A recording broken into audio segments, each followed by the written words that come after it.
bienvenue sur A Dylan Story. Aujourd'hui, je suis là pour vous parler de Obi-Wan Kenobi, qui n'est pas un nouvel espoir, mais qui était mon dernier espoir, puisque c'était vraiment la dernière chance que je laissais à Disney, une série que j'attendais énormément, du fait que Obi-Wan Kenobi est mon personnage préféré de Star Wars.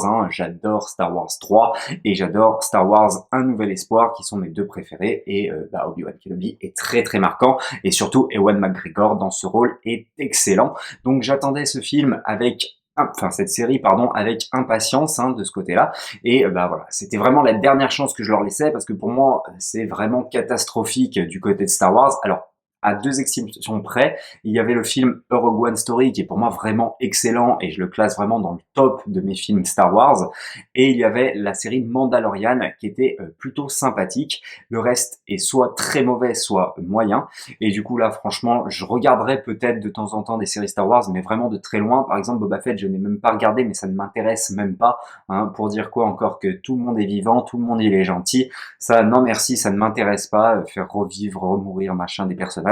J'en ai strictement rien à faire. Et donc là, j'attendais quand même énormément cette série, le retour quand même d'Ewan McGregor du côté d'Obi-Wan Kenobi, et je vous le dis, c'est très décevant. Cette série est le néant, tout simplement. Donc, avant de rentrer dans le vif du sujet, il faut savoir que ça sera 100% spoiler. Voilà, je vais pas passer par quatre chemins. D'ailleurs, je vais pas revenir sur tous les épisodes. Je vais faire une critique globale de la série. Et comme d'habitude, n'hésitez pas à partager, à liker et à vous abonner, je vous en remercie. Du coup, Obi-Wan Kenobi, on va se retrouver 10 ans après les événements de la Revanche des Sith, avec un Obi-Wan un petit peu vieux, qui a caché ses pouvoirs, donc finalement qui les a un petit peu perdus de ce côté-là. Et donc il va apprendre que Anakin est vivant par le biais de quelqu'un.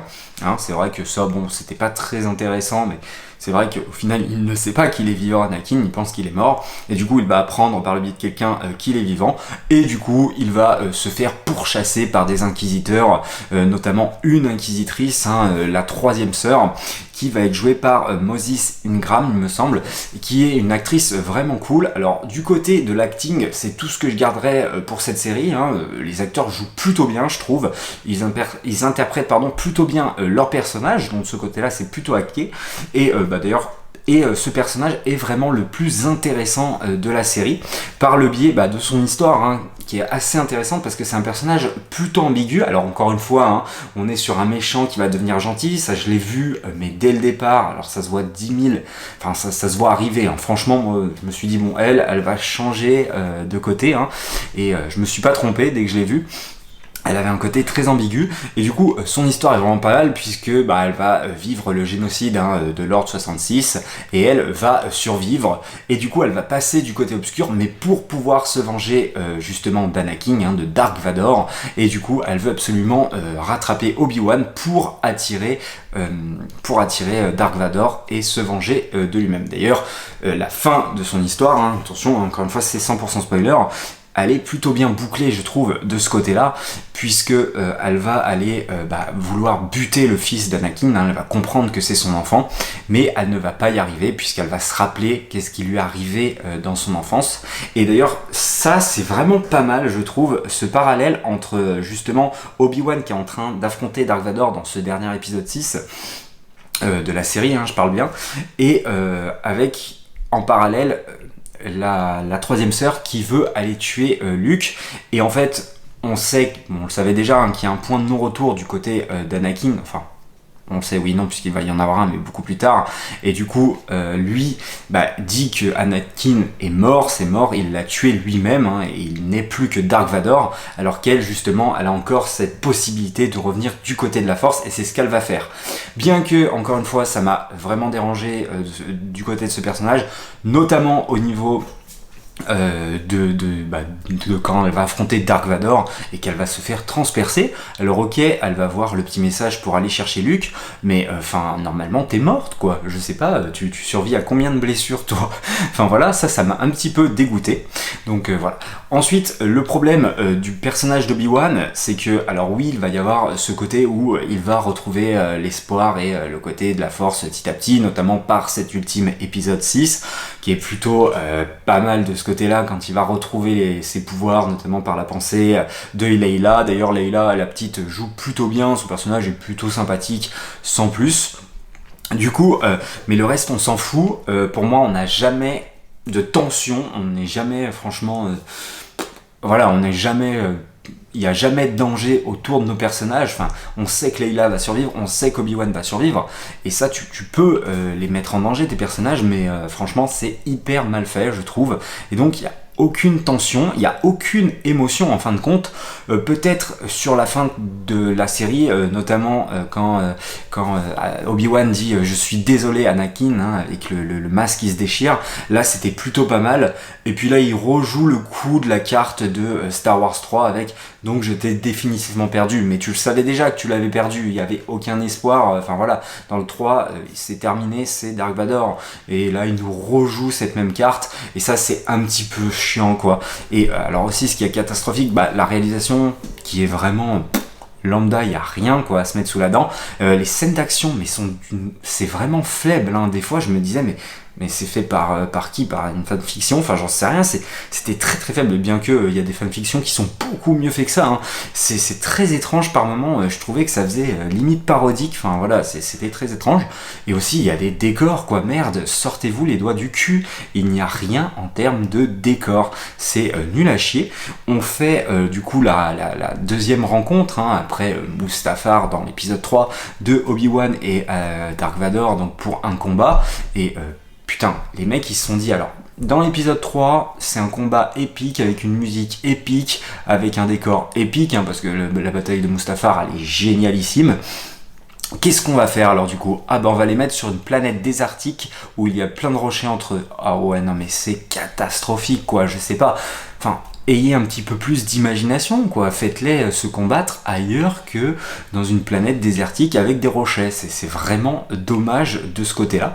Alors on sent que Dark Vador, sa quête c'est vraiment d'aller buter Obi-Wan, mais on ne comprend rien d'ailleurs à l'Empire, c'est quoi leur but, bien qu'au début on nous explique que ils veulent exterminer les derniers Jedi, mais le but ultime de l'Empire n'était pas que exterminer les Jedi, c'était prendre le pouvoir. Et ça aussi, de ce côté-là, on n'a aucun impact sur ce que l'Empire, en disant justement, est devenu et impacté sur la civilisation, sur la populace, etc. Et on ne le voit pas trop en fin de compte finalement. D'ailleurs, on ne voit pas du tout Palpatine, sauf à la fin. Mais bon, on s'en fout quoi. Alors j'imagine que peut-être qu'il y aura une suite. D'ailleurs, on voit aussi Qui-Gon Jinn, hein, qui ça y est enfin apparaît en fantôme, joué par Liam Neeson. Pourquoi pas, mais ça arrive beaucoup trop tard. Et qu'est-ce que ça va apporter pour la suite, je ne sais pas. Mais pour moi, il y a peu d'intérêt de ce côté-là. Et du coup, voilà, donc les décors sont catastrophiques et c'est vraiment dommage. Alors évidemment, on voit le château de Mustafar, de Dark Vador, hein, qui se situe sur Mustafar. Ça c'est plutôt sympathique, mais on le voyait déjà d'ailleurs dans Rogue One, hein, c'est pas la première fois qu'on voyait le château de Mustafar, donc ça c'est plutôt un côté positif. Le reste des personnages est complètement oubliable, pas Obi-Wan, pardon.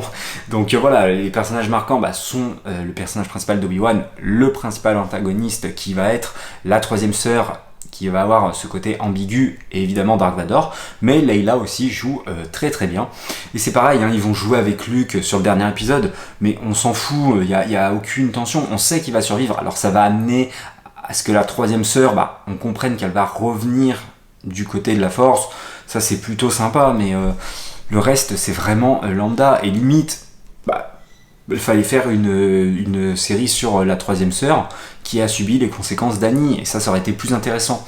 Alors il y a cette scène aussi entre les deux que j'ai beaucoup aimé, je ne sais plus dans quel épisode ça se situe, où on voit Anakin, qui est encore Anakin, s'entraîner avec Obi-Wan et vouloir absolument prendre le dessus, être impatient, etc. Ça c'est une scène assez importante, et on comprend mieux un petit peu leur relation de ce côté-là, donc ça c'est plutôt intéressant. Mais pour le reste, franchement, c'est oubliable, il ne se passe absolument rien, l'émotion est de zéro. Moi, je n'ai rien ressenti devant cette série. Il y a quelques clins d'œil, il y a quelques fanservices par moment, mais ça ne me fait rien, quoi. Aucune putain d'émotion. Et voilà, donc Star Wars, c'est ce que ça me procure en ce moment. Et c'est vrai que j'ai même du mal à me dire, allez, tiens, je vais me faire les 6 Star Wars. Alors attention, ça restera toujours haut dans mon cœur, hein, les 6 premiers Star Wars, il n'y a aucun souci là-dessus. D'ailleurs, je peux vous faire un petit bilan, hein, comme ça, vite fait. Hein. Pour moi, Star Wars 1, c'est très bon. Star Wars 2, c'est moyen. C'est vrai que c'est celui que j'aime moins de la prélogie. Star Wars 3, c'est chef-d'œuvre. Star Wars 4, c'est chef-d'œuvre. Star Wars 5, c'est chef-d'œuvre. Star Wars 6, c'est très bien. Star Wars 7, c'est moyen. Star Wars 8, c'est une catastrophe absolue. Star Wars 9, c'est une catastrophe absolue. Han Solo, on s'en fout, mais complet. Je le mettrais dans la même catégorie qu'Obi-Wan. L'autre, j'en ai rien à foutre, j'ai même pas envie de le regarder, là, Boba Fett, parce que, alors ça, c'est un truc qui m'énerve, c'est tout le monde il est vivant, tout le monde il est gentil, ça faut arrêter, ça c'est pas possible. Donc voilà. Voilà un petit peu pour le bilan. The Mandalorian, c'était bien, mais voilà, enfin, en tout cas, Disney est en train de détruire le mythe Star Wars pour moi, et c'est vrai que là, c'était vraiment la série que j'attendais avec impatience. Je ne dis pas que je ne vais pas regarder s'il y a une deuxième saison, etc. Mais je la regarderai vraiment du coin de l'œil. Alors que là, j'étais vraiment captivé. Enfin, j'avais vraiment envie de voir. Enfin, petit à petit, du coup, mon envie s'est atténuée. Mais bon, c'est comme ça, malheureusement. Ça ne changera pas. Hein, ça ne risque pas de changer, à moins que Disney se fasse racheter par je ne sais pas quoi. Pour moi, c'est impossible. Donc voilà, assez déçu. Quelle est la suite? Bah on verra, je ne sais même pas d'ailleurs s'il y a une saison 2 de prévue ou pas, mais je m'en fous, et donc je ferai au fur et à mesure, s'il y a un truc qui sort, peut-être que j'irai voir, peut-être que je ferai une critique ou non. En tout cas, Ewan McGregor, Obi-Wan Kenobi sont toujours malgré tout mes personnages préférés de Star Wars, parce que voilà, Star Wars 3 et Un Nouvel Espoir, ce sont des putains de chefs-d'œuvre. Donc voilà, regardez plutôt la prélogie et la trilogie originale, et voilà, kiffez, mais ça... voilà. C'est vraiment dommage. En tout cas, n'hésitez pas, vous, à me dire ce que vous en avez pensé dans les commentaires. Hein. Likez, partagez, abonnez-vous comme d'habitude. Est-ce que vous êtes d'accord ou non avec moi? Putain, chez moi, il fait putain de chaud. On se croirait sur Tatooine, bordel de merde. Allez, moi je vous dis à la prochaine pour une prochaine histoire.